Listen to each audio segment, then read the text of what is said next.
Olá, meu nome é Sheila Carvalho da Costa, eu sou estudante do curso de Pedagogia da Universidade Federal do Amapá, do campus Santana. Eu vou falar sobre a minha participação no projeto Unicácer em Ação Extensionista, que aconteceu em setembro de 2023 na Penitenciária Feminina do Amapá.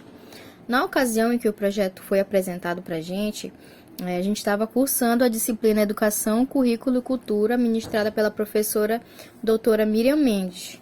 A ação extensionista Unicácer e aprendizagem ativa nas práticas educativas e de leitura, ela consistia em oferta de oficinas organizadas e executadas por estudantes da Unifap, orientadas e coordenadas pela professora Miriam. Para a realização desse podcast, a gente tem um guia com 7 perguntas a serem respondidas. A primeira pergunta é: argumente sobre o seu interesse quando foi convidado para participar dessa prática educativa prisional. Depois de eu entrar no curso de pedagogia, eu tive a consciência de que a educação ela é uma ferramenta muito poderosa de transformação social. Então, isso foi uma motivação muito grande para mim. Eu tive muito interesse em participar e ver como a educação acontece nesses contextos, porque quando se trata de pessoas isentas de liberdade, nós, mesmo que inconscientemente, temos preconceito e medo, embora às vezes seja de forma velada. E o convite para participar do projeto, ele representou para mim a oportunidade de aplicar o conhecimento adquirido no curso em uma circunstância de extrema vulnerabilidade e exclusão social, que é a penitenciária. Havia um misto de curiosidade humana e acadêmica minha, e um senso de responsabilidade muito grande, porque até o momento eu não havia tido contato com a educação no cárcere e sequer sabia como e de que forma ela acontecia. A segunda pergunta é: quais foram suas primeiras impressões relacionadas a esta atividade proposta com mulheres de população carcerária? Inicialmente, as minhas impressões elas foram marcadas por tensões e curiosidade também. As orientações da professora Miriam, elas me deixaram um pouco aflita inicialmente, porque elas eram voltadas para como deveríamos nos portar na penitenciária e sermos cautelosas no dia da ação. Inclusive, se viesse a acontecer algo violento lá dentro, a gente foi orientada caso acontecesse. E em razão ao contexto, nós não podíamos levar objetos cortantes e então eu fiquei imaginando coisas ruins que poderiam vir a acontecer lá dentro. E aí eu senti uma mistura de medo gerado pelo preconceito. Preconceito esse talvez baseado em estereótipos midiáticos e também por ser um ambiente desconhecido, com mulheres desconhecidas. Porém, também havia a esperança de fazer acontecer um momento descontraído de cultura com essas mulheres, porque elas precisam de expressão lá dentro e pertencimento, porque é uma coisa que acredito que elas não têm essa liberdade tanto de expressão lá dentro da penitenciária. A terceira pergunta é: relate a sua vivência na penitenciária, na sua chegada, no desenvolvimento da atividade educativa e após finalizar a prática educativa. Bom, ao chegar na penitenciária feminina, eu fiquei um pouco ansiosa e pensando em como a ação ela iria ocorrer. Recebemos novamente orientações da professora sobre como a gente deveria ser cautelosa ao falar e ao nos portar lá dentro. Ao entrar no local, nós passamos pelo detector de metal e em seguida a gente foi levada para a sala em que ia ocorrer a ação. E o contraste entre o mundo que a gente conhece aqui fora e o ambiente prisional, ele é muito diferente. Lá dentro ele tem um silêncio que me causou tensão e acredito que não causou tensão só em mim, mas nas outras integrantes da oficina também, das minhas colegas. Só que essa tensão ela foi quebrada quando a gente iniciou a ação. O nosso grupo estava a todo momento interagindo com as mulheres, inserindo elas nas atividades, fazendo com que o ambiente permanecesse descontraído e tendo muita cautela com as palavras e fazendo também a troca de conhecimento, que isso é muito importante. A gente não está ali só para falar, mas a gente está ali para fazer a troca do conhecimento com as mulheres também. A escolha das oficinas, como a dança do marabaixo e a confecção das bonecas Abayumi, que carregam tanta história e resistência cultural, me fizeram perceber que o foco ali não seria ensinar, mas sim facilitar a expressão dessas mulheres e resgatar a identidade, porque o marabaixo ele faz parte da cultura amapaense e muitas ali não tinham conhecimento do que era o marabaixo. E aí, para iniciar nós contextualizamos sobre o que é o Marabaixo e seus poemas. E nós falamos poemas e não ladrões porque a gente estava em um contexto prisional. E ali poderia ser entendido de outra forma, né? Por isso que a gente não falou sobre ladrões de Marabaixo, a gente chamou de poemas.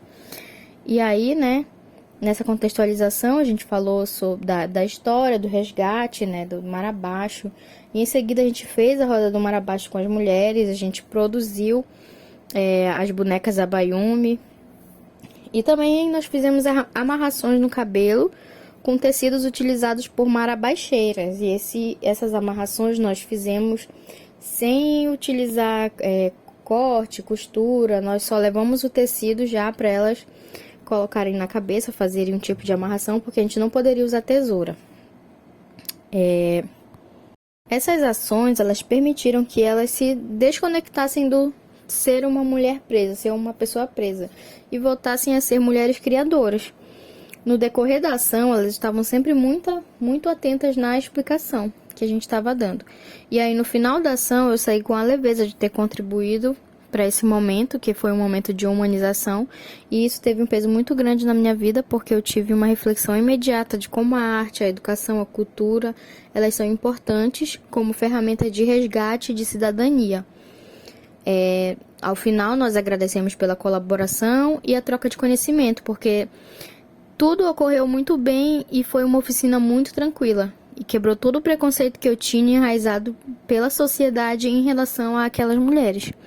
Algumas delas também expressaram o desejo de que nós retornássemos com outras atividades, pois elas gostaram muito das oficinas realizadas e de conhecer o Marabaixo. Algumas delas também já tinham participado de outras oficinas ofertadas pelo projeto com outro grupo, então elas gostaram muito. A quarta pergunta é: em se tratando da temática de população carcerária, você acha importante que o currículo para a formação do futuro pedagogo deva incluir as práticas pedagógicas voltadas para essa comunidade? Por quê? Sim, é extremamente necessário incluir práticas pedagógicas voltadas a essas comunidades, porque é um local de ressocialização, onde a pessoa reclusa ela precisa voltar a conviver na sociedade.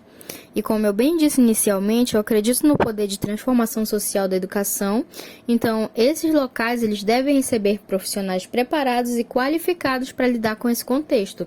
O pedagogo ele tem um papel social muito importante na ressocialização dessas pessoas e ele deve estar apto para atuar em todos os espaços onde houver essa necessidade de mediação do conhecimento e desenvolvimento humano. A pedagogia ela não é feita apenas para escola regular e formal. A educação prisional ela é um pilar da ressocialização que é exigido por lei. E excluir essa área do currículo é formar profissionais incompletos, que desconhecem uma das maiores demandas sociais por intervenção educativa. E é sobre garantir o direito à educação e à dignidade mesmo em privação de liberdade. Embora isso não seja uma modalidade, mas deveria ser, mas é previsto em lei. A quinta pergunta é: na sua recente experiência como formando que atuou dentro da penitenciária, mencione quais disciplinas lhe serviram de apoio para o seu bom desempenho. Explique de que maneira lhe contribuíram. No momento da minha ação, eu estava no 4º semestre, então eu posso citar Educação, Currículo e Cultura, que foi uma disciplina essencial, que inclusive foi a disciplina que nos integrou a esse projeto de extensão e foi muito importante para a gente entender os tipos de currículo e como poderíamos levar a cultura e oficinas para a penitenciária através de uma prática educativa. E essa disciplina, ela conversou com a teoria e a prática do ensino de artes e também literatura infanto-juvenil. E elas foram essenciais para a gente entender o valor e o papel da arte e da leitura, porque ao levarmos essas oficinas de produções das bonecas Abayumi, a dança do Marabaixo, e leitura de poemas que relatam a vivências cotidianas, a gente estimulou a expressão criativa, corporal e o senso crítico. A teoria dessas disciplinas aplicadas, ela permitiu que a prática fosse um ato de afirmação cultural e resistência, e não apenas um passatempo. A disciplina também de Psicologia da Educação 1 e 2, elas foram essenciais para a gente entender o contexto de vulnerabilidade e trauma. E isso me ajudou a ter paciência e a não impor um ritmo, respeitando o tempo de cada mulher para se abrir à atividade, para se sentir à vontade. Educação de jovens e adultos também, pois a gente estava atuando em um espaço com mulheres adultas, então foi essencial para a gente não fazer uma prática infantilizada. Introdução à pedagogia também foi essencial, porque nessa disciplina a gente estudou as obras de Paulo Freire, por exemplo, a pedagogia do oprimido e a pedagogia da autonomia. E essas obras elas foram muito importantes para ajudar a gente na compreensão do papel da educação na libertação e autonomia das pessoas em situação de opressão e também de privação de liberdade, né, que é o caso delas. Didática também teve um papel muito importante, porque foi essencial para a gente adaptar a forma de ensinar lá dentro e com elas. E também nessa disciplina a gente estudou a pedagogia da autonomia, de Paulo Freire, e nesse livro eu aprendi um conceito muito importante, que é o de reflexão crítica sobre a prática. Ensinar em todos os contextos ele exige essa reflexão crítica sobre a prática. Então a reflexão da minha pré-ação e da pós-ação ela foi muito importante nessa ação. A sexta pergunta é: relate sua perspectiva. Como foi a expressão das mulheres privadas de liberdade durante a intervenção como estudante de pedagogia no cárcere? Inicialmente, as mulheres elas estavam retraídas, só que eu observei a transformação de alguma delas durante a intervenção, não de todas. Embora todas tenham participado, algumas delas elas pareciam se sentir mais confortáveis a interagir do que as outras. E aí talvez a presença da policial na sala de aula tenha feito com que elas ficassem um pouco mais retraídas. Só que para o contexto era necessário. E aí eu notei algumas com receio de falar com a gente, e isso deve ser porque muitas vezes lá dentro elas são oprimidas dentro da penitenciária. E aí elas passam por muitas situações de julgamento, de constrangimento, mas a gente não estava ali para dar a elas esse tipo de tratamento, muito pelo contrário, né? A gente queria que elas se sentissem protagonistas e não meras receptoras de uma aula. E aí houve uma liberação notável delas, principalmente no momento em que a gente dançou o Mar Abaixo. E eu me senti muito feliz por como elas estavam interagindo e dançando com a gente. Foi muito marcante ver sorrisos genuínos delas, olhares atentos e principalmente orgulho ao conseguir finalizar a boneca Abayomi e também amarrar o tecido na cabeça, dançar o Mar Abaixo. A sétima e última pergunta é: qual foi o impacto dessa experiência educativa em espaços não formais de educação, no caso da penitenciária feminina, na perspectiva para sua atuação como futura pedagoga? Para mim, essa experiência ela não foi apenas uma complementação no meu currículo. Ela redefiniu minha visão sobre o que é ser educador, sobre o que é ser educadora. Porque eu aprendi que a educação mais potente, muitas vezes ela ocorre em espaços não formais de educação, onde a necessidade de expressão ela é mais urgente, mais necessária do que a necessidade de avaliação, que é o que muitas vezes acontece em espaços formais de educação, nas escolas formais, né, onde há aquela necessidade de avaliação, de pontuação. E como futura pedagoga, eu espero que eu seja mais sensível à diversidade de contexto e também mais proativa em buscar soluções criativas e eficazes para levar a educação onde ela for negada, esquecida, negligenciada e principalmente livre de qualquer preconceito para atuar onde quer que seja necessário. A penitenciária, essa ação na penitenciária, ela me ensinou sobre a resiliência humana e o poder insubstituível da arte e da cultura como via de reintegração e humanização.